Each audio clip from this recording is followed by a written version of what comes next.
नमस्कार दोस्तों, स्वागत है आपका अपनी YouTube channel study easy code में। आज हम ज्योग्राफी के चैप्टर 4 को देखेंगे, ठीक है। इसके पहले हमने 3 चैप्टर को ऑलरेडी कवर कर रखा है। आज हमारा चैप्टर 4 रहेगा। आज इसके हम फर्स्ट पार्ट को देखेंगे। इसको 2 पार्ट में लाएंगे, फर्स्ट एंड सेकेंड, ठीक है। तो हम फर्स्ट पार्ट को आज डिस्कस करेंगे। चैप्टर 4 क्या है? Distribution of ocean and continents, ठीक है। जो डिस्ट्रीब्यूशन है बेसिकली ओशियन एंड कॉन्टिनेंट का, उसको हम काफ़ी हॉलिस्टिक वे में आज कवर करेंगे, ठीक है।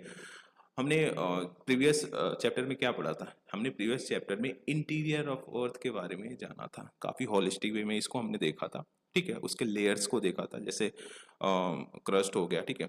लिथोस्फीयर जिसे बोलते हैं, जो अपर पोर्शन होता है क्रस्ट का, और जो मेंटल का आई मीन अपर पोर्शन होता है, दोनों को मिला के कहीं ना कहीं लिथोस्फीयर बनता है। फिर उसके बाद मेंटल आता है, कोर आता है, इनर कोर, आउटर कोर, ठीक है। उसमें कौन कौन से मटेरियल्स हमें बेसिकली देखने को मिलते हैं, इस सब को हमने काफ़ी होलिस्टिक वे में ऑलरेडी कवर कर रखा है, ठीक है। तो इस चैप्टर में हम बेसिकली जो डिस्ट्रीब्यूशन है ओशियन एंड अर्थ का, दोनों को हम देखेंगे। ओशियन एंड सॉरी कॉन्टिनेंट्स का, उसको हम काफ़ी होलिस्टिक वे में देखेंगे, ठीक है। जैसा कि हमें पता है, अगर हम कॉन्टिनेंट की बात करें तो वह कवर कितना है? 29% of the surface of the अर्थ, ठीक है। पूरे जो सरफेस है अर्थ का, उसका अगर हम कॉन्टिनेंट का देखें तो लगभग कितना है? 29%, ठीक है। वहीं इसके बाद जितना भी रिमेनिंग बच रहा है, अबाउट 71%, वह किससे कवर्ड है? ओशियनिक वाटर से, ठीक है। ओशियनिक वाटर से कवर्ड है, ठीक है। तो बेसिकली अगर देखें तो the position of the continent and ocean bodies as we have seen in the map have not been the same in the past, ठीक है। पोजीशन जो अभी हमें प्रेजेंट टाइम में ओशियन एंड कॉन्टिनेंट्स का देखने को मिल रहा है, वह पास्ट में ऐसा नहीं था, ठीक है। तो इसी के रिगार्डिंग हम कुछ इन्फॉर्मेशन को गैदर करेंगे, ठीक है। तो बेसिकली इतना छोड़ते हैं, यहाँ से देखते हैं कॉन्टिनेंटल ड्रिफ्ट से, ठीक है। क्या बोल रहे हैं कि जो हमारा ओशियन है ना, और जो कॉन्टिनेंट है, अगर हम इनिशियल टाइम में देखें तो वह अभी जो प्रेजेंट टाइम में है वैसा नहीं था, ठीक है। अभी जैसे हमें प्रेजेंट टाइम में ओशियन देखने को मिलता है, पैसिफिक ओशियन, इंडियन ओशियन, फिर उसमें अटलांटिक ओशियन, ठीक है। वैसे अगर हम देखें, ऑस्ट्रेलियन कॉन्टिनेंट हो गया, एशियन कॉन्टिनेंट हो गया, यूरोपियन कॉन्टिनेंट हो गया, American, north American, south American continent हो गया। तो अभी जो प्रेजेंट टाइम में हम देख रहे हैं, उस टाइप पे पहले नहीं थे, ठीक है।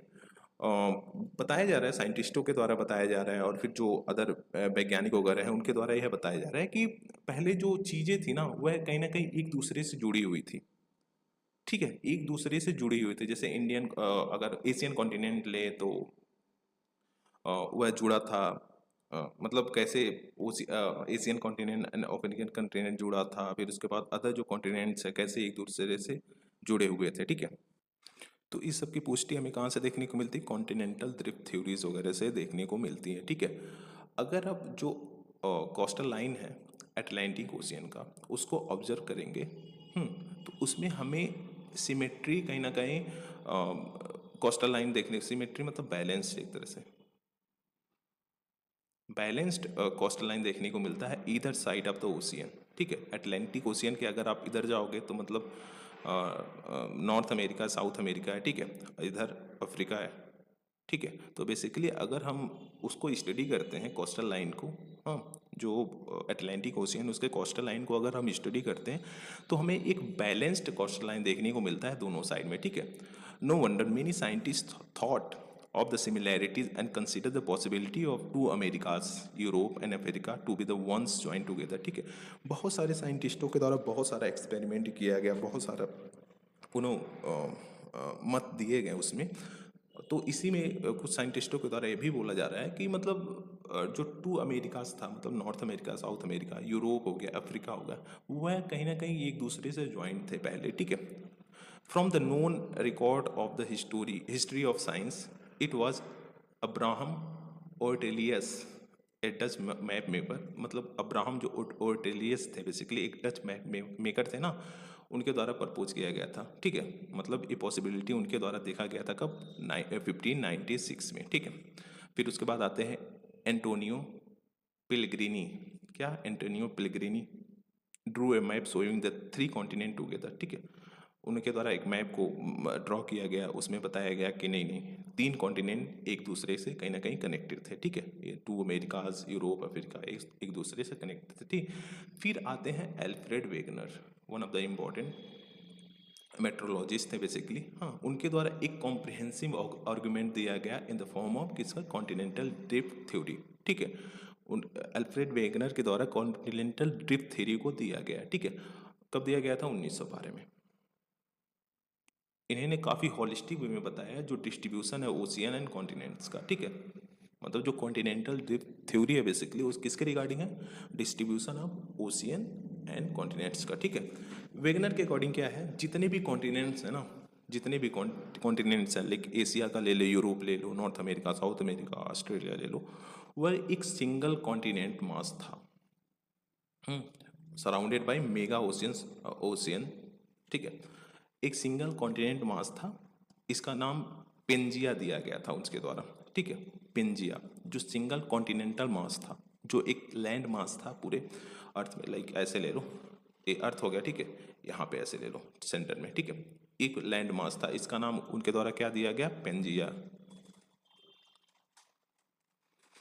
और जो ये पेंजिया मतलब होता है ऑल अर्थ, ठीक है। और जो इस सराउंडिंग ओशियन है, इसका नाम दिया उनके द्वारा, नाम दिया गया पेंथलासा,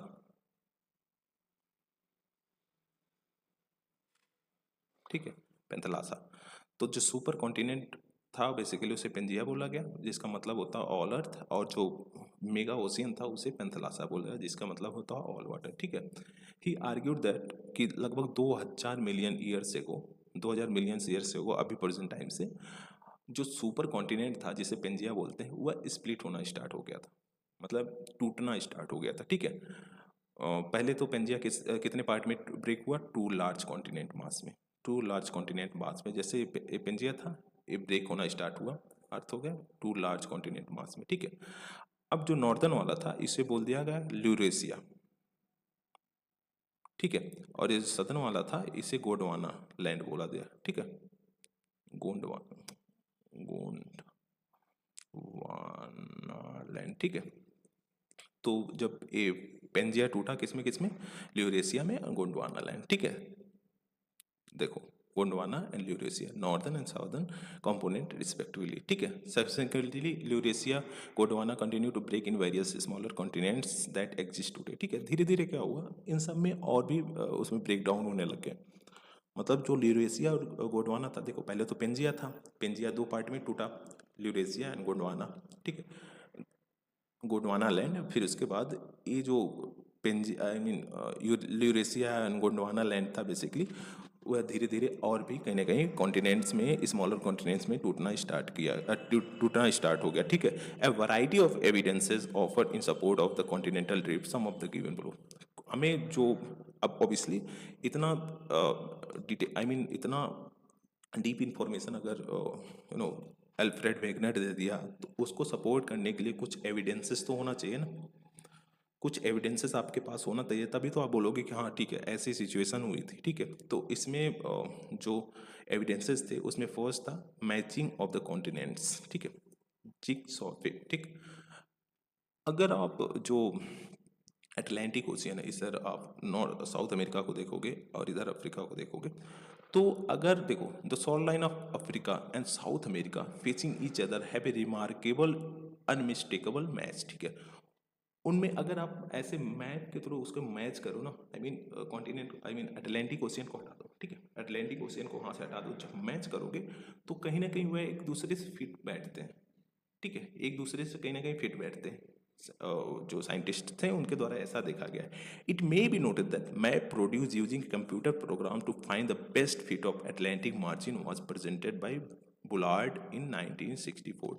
1964 में बुलार्ड के द्वारा कहीं ना कहीं इसको मैच कराया गया, ठीक है। It provide to be quite perfect, और क्या पाया गया कि काफ़ी परफेक्टली ये मैच कर जा रहे हैं, समझ रहे हो। मतलब अगर आप सदर्न जो अमेरिका है और फिर अफ्रीका कॉन्टिनेंट को लोगे, एक दूसरे से जब मैच कराओगे ना तो एक दूसरे पे कहीं ना कहीं फिट कर जा रहे हैं, समझ रहे हो, फिट कर जा रहे हैं। This match was tried at 1000 fathom line instead of present shore line, ठीक है।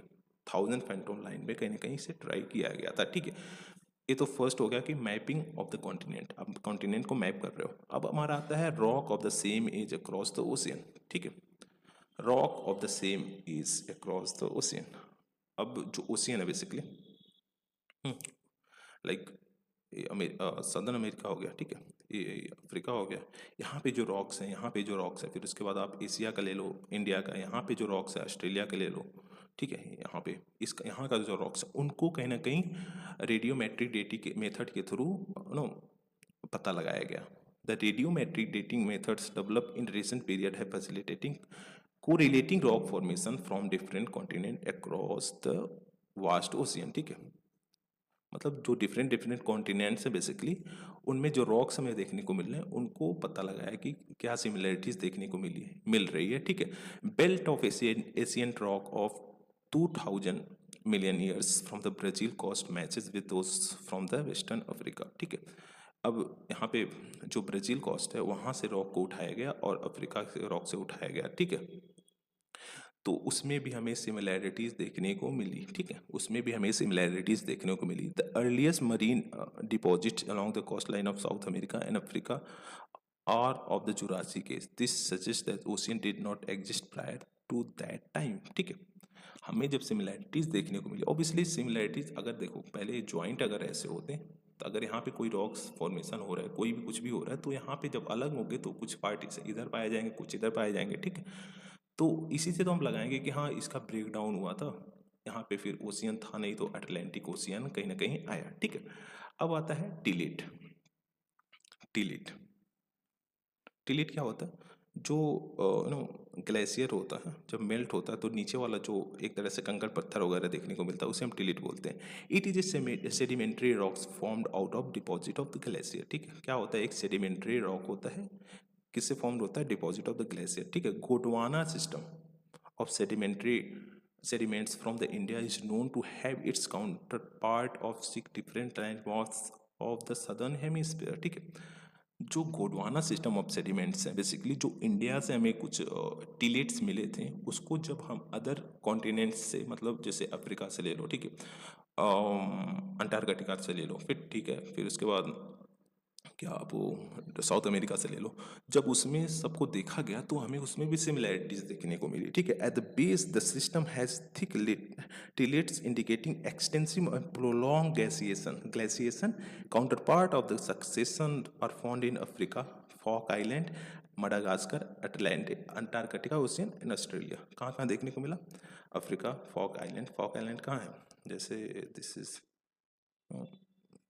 पूरा परफेक्ट तो नहीं बन रहा है बट हाँ ठीक है, साउथ अमेरिका है, यहाँ पे आप देखोगे एक आइलैंड है, ठीक है, इसे हम फॉक आइलैंड बोलते हैं, ठीक है, ठीक है, इसे फॉक आइलैंड बोलते हैं, ठीक है। Overall the assemblage of Gondwana type sediments clearly demonstrated that these landmass had remarkably similar histories. तो जो ये सेडिमेंट्स हमें देखने को मिले, इससे हमें क्या पता लगता है, इससे हमें ये पता लगता है कि जो मडागास्कर का था, Antarctica, Australia, Falkland, Africa, इसमें हमें काफ़ी ज़्यादा सिमिलैरिटीज़ देखने को मिली लैंड मास में, ठीक है। इनके जो लैंड मासेज हैं बेसिकली उसमें काफ़ी ज़्यादा हमें सिमिलैरिटीज़ देखने को मिले थे, ठीक। The glacial tillites provide un ambiguous evidence of paleoclimatic and also drifting of the continents, ठीक है। जो एक ग्लेशियर टिलेट्स हैं, इसी से हम कहीं ना कहीं उनकी जो ड्रिफ्टिंग वगैरह हुई थी उसका हम इजिली पता लगा पा रहे हैं, ठीक है। अब आता है प्लेसर डिपॉजिट्स, ठीक है।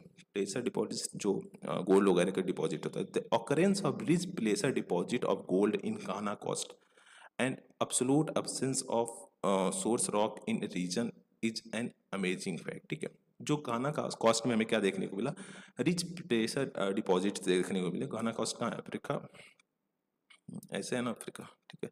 ये वाला जो कॉस्ट है वहाँ पे, यहाँ पे जो हमें रिच प्लेसर डिपॉजिट्स देखे गए गोल्ड का, ठीक है, ये तो देखने को मिला, बट इसका सोर्स कहाँ है भाई, सोर्स कहाँ है, इस रॉक का सोर्स कहाँ है, ये हमें देखने को नहीं मिल रहा है।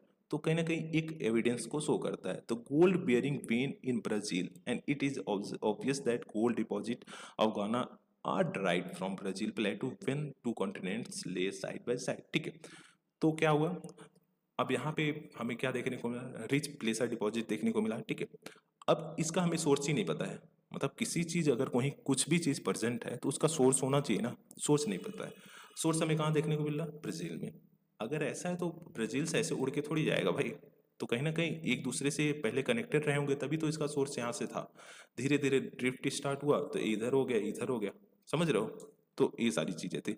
अब इसके बाद हमने डिस्ट्रीब्यूशन ऑफ फोसिल्स को भी पता लगाया, ठीक है। जो फोसिल्स वगैरह हैं उसका जो डिस्ट्रीब्यूशन है बेसिकली, उसका जो पता लगाया तो उसमें भी हमें सिमिलैरिटीज देखने को मिले, ठीक है। जैसे when identical species of plants and animals adapted to living on the land or in fresh water are found in either side of marine barriers, ठीक है। A problem arise regarding accounting for such distribution, ठीक है। तो basically हमें इसमें भी देखने को मिला कि जो स्पीसीज थे, प्लांट की स्पीसीज ले लो, एनिमल स्पीसीज ले लो, जब दूसरे दूसरे कॉन्टिनेंट में हमें देखने को मिला तो उसमें भी सिमिलैरिटीज देखने को मिली, ठीक है। Observations that lemurs occur in India, Madagascar, Africa led some to consider the continental landmass of Lemuria linked these three landmass, ठीक है। बोल रहा है कि लेम्यूर्स जो बेसिकली हाँ इंडिया में हमें देखने को मिला, फिर उसके बाद लैंड मास मडागास्कर में भी, अफ्रीका में।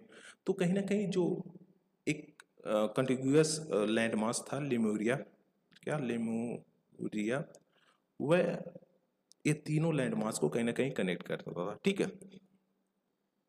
मेसोसॉरस was a small reptile adapted to shallow brackish water. क्या था, मेसोसॉरस एक स्मॉल रेप्टाइल था जो कि सैलो वाटर ब्रैकिश वाटर में हमें देखने को मिलता। Skeleton of these are found only in two localities south के provinces of South America, Africa and इरावर्स फॉर्मेशन ऑफ ब्राजील, ठीक है। जो इसका स्केलेटन था बेसिकली, ये जो मेसोसाउरस था, रेप्टाइल था, जो स्मॉल रेप्टाइल था, उसका जो स्केलेटन था हमें कहाँ कहाँ देखने को मिलता, साउथ अफ्रीका में, और उसके साथ साथ हमें ब्राजील में भी देखने को मिला। These two localities are presently 4800 kilometre apart from with an ocean in between them, ठीक है। अभी अगर देखें तो ये दोनों लोकेशन हमें लगभग 4800 किलोमीटर कहीं ना कहीं दूर देखने को मिलते हैं, ठीक है। तो ये सारी जो एविडेंसेस हैं बेसिकली, ये सारी चीज़ें जो है ना, इससे हम एग्जैक्टली ये अनुमान लगा सकते हैं कि हाँ ठीक है, ऐसी सिचुएशन कहीं ना कहीं चीज़ें हुई होंगी जिसकी वजह से ड्रिफ्टिंग स्टार्ट हुआ था, ठीक है। अब ठीक है, हमने ये सब देखा, हमने देखा कि जो फोसिल्स थे उसमें सिमिलैरिटीज देखने को मिली डिफरेंट डिफरेंट कॉन्टिनेंट्स में। अगर देखें जो शेप्स हैं, मतलब जो कॉन्टिनेंट के शेप्स हैं उसमें भी हमें कहीं ना कहीं अगर उसको एक दूसरे से जोड़ा जाए तो हमें उसमें सिमिलैरिटीज देखने को मिलता है कि नहीं नहीं ये फिट हो जा रहा है इसमें, ठीक है। बट ये ड्रिफ्टिंग स्टार्ट क्यों हुआ भाई, समझ रहे हो, ड्रिफ्टिंग स्टार्ट क्यों हुआ, क्या क्या रीजंस थे। हाँ, अब उसको हम देखेंगे। देखो यहाँ पे फोर्स ऑफ ड्रिफ्टिंग, आखिर ड्रिफ्टिंग हुआ क्यों। वेगनर के द्वारा एक इंपॉर्टेंट सजेशन दिया गया कि इसमें बेसिकली टू फोर्स का काफी अहम रोल रहा, ठीक है। Wegener suggested that the movement responsible for drifting of the continent was caused by pole fleeing force and tidal force, ठीक है। Pole playing force and tidal force का काफी ज्यादा अहम रोल रहा है, ठीक है। अब देखो pole playing force related to the rotation of the earth, किससे रिलेटेड है, रोटेशन, जो अर्थ रोटेट कर रहा है, हाँ अर्थ रोटेट कर रहा है, इससे रिलेटेड है। इसीलिए हमें क्या देखने को मिलता है, पोल प्लेइंग फोर्स के द्वारा ही मतलब उसी की वजह से हमें ये देखने को मिलता है कि अर्थ किस शेप में है, जियोइड में, ठीक है। ये ब्लज हुआ है, इक्वेटर पे आपको ब्लज दिखेगा, ठीक है। इसीलिए हम अगर देखते हैं तो हमें देखने को मिलता है ना कि यहाँ पे ग्रेविटी ज़्यादा होती है पोल्स में, ये पोल्स से अगर हम सेंटर का अर्थ का देखें तो काफ़ी ज़्यादा नज़दीक है, ठीक है, और यहीं पे ज़्यादा हो जाता है, समझ रहे हो। तो pole playing force related to the rotation of the earth, जिसकी वजह से हमें क्या ये ड्रिफ्टिंग देखने को मिला, ठीक है। You are aware of the fact that the earth is not perfect sphere, it has bulge at the equator, वही बोला कि हाँ ब्लज हमें देखने को मिलता है इक्वेटर पे। The bulge is due to rotation of the earth, क्यों है, रोटेशन ऑफ द अर्थ। और सेकेंड फोर्स की बात करें तो टाइडल फोर्स, वेगनर के द्वारा टाइडल फोर्स भी बताया गया, क्यों हुआ, attraction of the moon and sun, जब सन और मून के द्वारा अट्रैक्ट किया गया, इसके वजह से भी कहीं ना कहीं कॉन्टिनेंट का ड्रिफ्टिंग होना स्टार्ट हो गया था, ठीक है। समझ आ रहा है ना चीजें, चलो आगे बढ़ते हैं। तो पहले तो पोल प्लेइंग फोर्स तो था, अब रोटेट हो रहा है, इसके वजह से ब्लज हो रहा है, यहाँ पे प्रेशर पड़ रहा है तो ऑब्वियसली ब्लज होगा। तो क्या होगा, अगर यहाँ पे कुछ चीजें हैं तो इधर इधर होने लग जाएंगी ना, मतलब टूटने लग जाएंगी ना। और वहीं पे अगर हम टाइडल फोर्स के लिए लें तो टाइडल फोर्स मून और सन के अट्रैक्शन की वजह से होता है, ठीक है। तो उसकी वजह से ऐसी चीज़ें होती हैं। Wegener believed that these forces would become effective when applied over many millions of years। ठीक है, बेसिकली क्या था कि अगर ये सारी चीज़ें फोर्स अप्लाई हो रही तो एक दिन की तो प्रोसेस रहेगा नहीं कि एक ही बार ये सारी फोर्सेस अप्लाई हो, एक ही बार ड्रिफ्ट हो गया, एक ही बार सारे कंटिनेंट में बिखर गया, ऐसा कुछ नहीं था। ये मिलियंस ऑफ ईयर्स लगे, बहुत ज़्यादा टाइम लगा इसको कहीं ना कहीं इस शेप में आने के लिए, ठीक है। However most of the scholar consider this force to be totally inadequate. जितना भी अल्फ्रेड वेगनर के द्वारा ये सारी चीज़ें दिया गया था, अब उसके बहुत सारे साइंटिस्टों के द्वारा ये भी बताया जा रहा है कि यह इनएडुकेट है। मतलब हाँ ठीक है, आपने दिया है, दैट्स राइट, बट आपने पूरा एग्जैक्ट क्या चीज़ें हुई ये सारी चीज़ें नहीं बताया आपने, ठीक है। तो इसके लिए बहुत सारा कुछ अदर स्टडीज की गई, पोस्ट ड्रिफ्ट स्टडीज की गई, ठीक है। तो उसको अब हम देखेंगे, राइट। अब देखते हैं। It is interesting to know that from the continental drift most of the evidences was collected from the continent area in the form of distribution of flora fauna और डिपॉजिट्स लाइक टिलेट्स, ठीक है। जो continental drift में था उसमें हमने क्या देखा कि जो डिस्ट्रीब्यूशन है वेरियस कॉन्टिनेंट्स में फ्लोरा फाउना का, डिपॉजिट्स जो हैं, गोल्ड के डिपॉजिट्स जो हैं, टिलेट्स वगैरह जो हैं, उसके डिपॉजिट्स से हम कहीं ना कहीं पता लगाने की कोशिश की है कि हाँ ठीक है, ऐसे ऐसे पहले कॉन्टिनेंट्स कहीं ना कहीं एक दूसरे से कनेक्टेड थे। In number of discoveries during the post World War second period added a new information to the geological literature, ठीक है। वेरियस स्टडीज की गई वर्ल्ड वार सेकेंड के बाद, ठीक है। उसके बाद और भी बहुत सारे फैक्ट्स निकल के आए कॉन्टिनेंटल ड्रिफ्ट से रिलेटेड, ठीक है। Particularly the information collected from the ocean floor mapping provide a new dimension for the study of distribution of ocean and continents, ठीक है। जो उन ओशियन फ्लोर मैपिंग था बेसिकली, जो कि हमें वर्ल्ड वार सेकेंड के बाद देखने को मिला, उससे कहीं ना कहीं और भी इंफॉर्मेशन हमें मिला कॉन्टिनेंटल जो ड्रिफ्ट्स हैं, मतलब बेसिकली जो डिस्ट्रीब्यूशन है ओशियन एंड कॉन्टिनेंट्स का, उसके रिगार्डिंग, ठीक है। तो इसमें हमारा फर्स्ट थ्योरी आता है कन्वेंशनल करंट थ्योरी, या फर्स्ट कन्वेंशनल करंट थ्योरी, ठीक है। अर्थर होम्स के द्वारा इसे दिया गया था 1930 में और डिस्कस किया गया था that possibility of convention current operating in mental portion, ठीक है।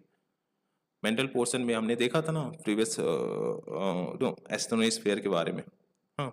एस्ट्रोनोस्फीयर में वहाँ पे ज़्यादा मैग्मा वगैरह सिग्निफिकेंट लेवल प्रेजेंट है, तो यह इसकी बात कर रहा है जो कन्वेंशनल करंट ऑपरेट कर रहा है मेंटल पोर्शन पे, हाँ, उसकी वजह से कहीं ना कहीं ड्रिफ्ट हुआ होगा, ठीक है। These current are generated due to radio active elements. क्यों ये जनरेट होते करंट? रेडियो एक्टिव एलिमेंट्स, हाँ, जिसकी वजह से हमें क्या देखने को मिलता है? थर्मल डिफरेंसेस, टेम्परेचर डिफरेंसेस देखने को मिलता है। अब जब टेम्परेचर डिफरेंसेस देखने को मिलता है तो कोई चीज़ें अगर हीट हो रही है तो क्या जाएगा? ऊपर जाएगा, फिर कूल डाउन होके फिर नीचे आएगा। तो कहीं ना कहीं ऐसे बना ले रहा है, ऐसे चीज़ें चल रही हैं, ठीक है। ऐसे चीज़ें चल रही हैं, तो अगर इस प्लेट पे कोई चीज़ें हैं, अगर ऐसे चल रहा है, हाँ, तो कहीं ना कहीं ये अपार्ट होंगे, ये ब्रेक डाउन हो गया, ये लिथोस्फीयर हो गया ना, क्रस्ट वाला पोर्शन। अगर ऐसे चल रहा है, ऐसे चल रहा है चीज़ें, तो कहीं ना कहीं ये ब्रेक डाउन होंगे ही, ठीक है। Thermal differences in the mantle portion, ठीक है। Holmes argue that there exist a system of such current in the entire mantle portion. ये तो ठीक है, एक छोटे से पार्ट में देख लिया हमने। ये इंटायर जितना मेंटल पोर्शन है वहाँ पे हमें ये प्रोसेस देखने को मिल रहा है, ठीक है। This was attempt to provide the explanation to the issue of force on the basis of the contemporary scientist discarded the continental theory, ठीक है। इसकी वजह से जो कंटेम्परेरी साइंटिस्ट है, जो भी प्रेजेंट टाइम के साइंटिस्ट है, उनके द्वारा कहीं ना कहीं डिस्कार्ड कर दिया गया कि नहीं, कॉन्टिनेंटल ड्रिफ्ट थ्योरी जो बताया गया है एल्फ्रेड वेगनर के द्वारा, वह गलत है, ठीक है। That is completely wrong. अब आता है, समझ आया ना ये क्या है कन्वेंशनल करंट थ्योरी? जैसे क्या होता है, आप एक पॉट लो, पॉट लिया, ठीक है, ये गैस पे रखा आपने, इसमें जब हीट आप मतलब हीट वो करोगे, ऑन करोगे, गैस ऑन करोगे, तो क्या होगा, ये वाटर, सपोज वाटर से भरा हुआ है, जब ये गर्म होगा तो वाटर ऊपर की तरफ जाएगा, ठीक है। वाटर ऊपर की तरफ जाएगा, कूल डाउन होगा तो फिर ऐसे नीचे की तरफ आएगा, फिर नीचे गर्म होगा तो इस प्रोसेस से चलता है कन्वेंशनल करंट थ्योरी, ठीक है। तो लेट्स से ये तो वाटर का कॉन्सेप्ट हो, अर्थ के अंदर अगर ऐसे हो रहा तो ऊपर अगर ऐसे कॉन्टिनेंट्स वगैरह हैं, हाँ, तो अगर ऐसी चीज़ें चल रही है तो उसमें ऑब्वियसली ब्रेक डाउन होगा, ठीक है। ये तो स्मॉल लेवल पे था। अब सोचो पूरे मेंटल पोर्शन में ऐसा चल रहा है तो ये ड्रिफ्ट होगा ना, ड्रिफ्ट होगा, कहीं इधर जा रहा है, कोई इधर जा रहा है, कोई कहीं सबमर्ज हो रहे हैं, तो फिर उसके बाद प्लेटू वगैरह का निर्माण हो जा रहा है, आई मीन माउंटेन वगैरह का निर्माण हो जा रहा है, समझ रहे हो। तो ये था कन्वेंशनल करंट थ्योरी। अब आता है मैपिंग ऑफ ओशियन फ्लोर। क्या mapping of ocean floor? Detail research of ocean configuration reveal that the ocean floor is not just a vast plain but it is a full of relief, ठीक है। जब इसको study किया गया ocean के floor को, ठीक है, तो हमें वेरियस इसमें नो रिलीफ्स देखने को मिले, वेरियस रिलीफ्स देखने को मिला, तो उथला पुथला देखने को मिला, ठीक है। Expeditions to map the ocean floor in the post-World War II period provide a detailed picture of ocean relief and indicated the existence of submerged mountain ranges as well as deep trenches, ठीक है। जब studies किया गया world War second के बाद, तो हमें क्या देखने को मिला? तो हमें देखने को मिला कि ओशियन का जो प्लेन है, आई मीन ओशियन का जो फ्लोर है ना, वह एकदम स्टीप नहीं है। ऐसा नहीं है कि मतलब एकदम सीधा सीधा आप चलते गए ओशियन में, ऐसा नहीं है। वहाँ पे भी हमें माउंटेन, बड़े बड़े माउंटेन देखने को मिल रहे हैं, डीप ट्रेंचेस देखने को मिल रहे हैं, समझ रहे हो। सबसे डीप ट्रेंचेस क्या है बताओ, कहाँ का है? पैसिफिक ओशियन में है ना? क्या नाम है उसका बताओ, कमेंट कमेंट सेक्शन में बताओ। तो क्या बोला जा रहा है कि हाँ, हमें माउंटेन रेंजेस भी देखने को मिले हैं, जैसे मिड ओशियन रिज वगैरह आप देखने को मिल रहा है, ठीक है। वोल्केनो काफ़ी ज़्यादा इरप्शन होता है वहाँ पे। फिर उसके बाद deep tranches, Mariana deep tranches वगैरह हो गया, तो हमें बहुत सारे देखने को मिले, ठीक है। Mostly located closer to continental margin. जैसे कॉन्टिनेंटल मार्जिन होता है, जैसे लेट्स से अर्थ हो गया, ठीक है, ये ओशियन वाला पार्ट है, ठीक है, ये कॉन्टिनेंट हो गया, इससे कॉन्टिनेंटल मार्जिन पे यहाँ पे हमें डीप ट्रेंचेस काफ़ी ज़्यादा देखने को मिलते हैं, ठीक है, जहाँ पे ये खत्म हो रहा है, ठीक है। The mid ocean ridges are found to be the most active in terms of volcanic eruption. बताया वही कि जो मिड ओशियन रिज है, मिड ओशियन रिज क्या है? जैसे अटलांटिक, आई मीन ये नॉर्थ एंड साउथ अमेरिका ले लो, ठीक है, ये अफ्रीका यूरोप ले लो, तो इसके बीच में जो ये डॉट्स वगैरह बने होते हैं, बेसिकली ये मिड ओशियन रीज है, ठीक है। तो वहाँ पे हमें वोल्केनिक इरप्शन काफ़ी ज़्यादा देखने को मिलता है। इस कॉन्सेप्ट को हमने प्रीवियस लेक्चर में काफ़ी ज़्यादा डिटेल वे में ऑलरेडी समझ रखा है, ठीक है। तो you don't need to worry about that. अगर अभी आपको समझ नहीं आ रहा, you can go and watch that video, ठीक है। The dating of rocks from the ocean crust reveal that the fact that they are much younger than that continental rocks, ठीक है।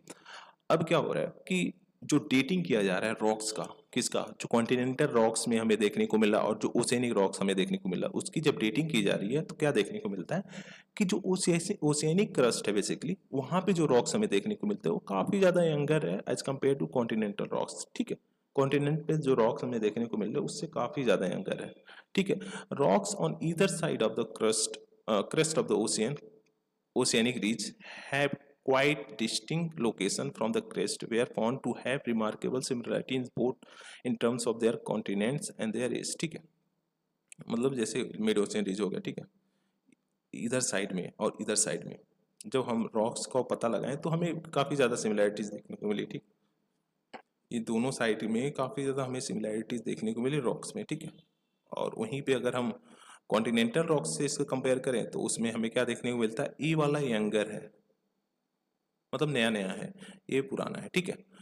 अब तो क्या था ये था मैपिंग ऑफ ओशियन फ्लोर, ठीक है। अब आता है ocean floor configuration, ocean floor configuration, ठीक है। चलिए इसको देखते हैं। In this section we shall note a few things related to ocean floor configuration that help us to understand the distribution of continent and ocean, ठीक है। इसमें हम क्या देखेंगे? इसमें बेसिकली हम डिस्ट्रीब्यूशन जो है इसका कॉन्टिनेंट एंड ओशियन में, हाँ, उसके ओशियनिक फ्लोर कॉन्फ़िगरेशन को काफ़ी डिटेल में समझेंगे, ठीक है। You will be studying the detail ocean floor relief in chapter 12, ठीक है। इसको अब चैप्टर 12 में देखेंगे एग्जैक्टली क्या था। ओशियन फ्लोर में be segmented into 3 major division based on depth as well as form of relief, ठीक है। अब यहाँ पे देखते हैं, इंपॉर्टेंट है।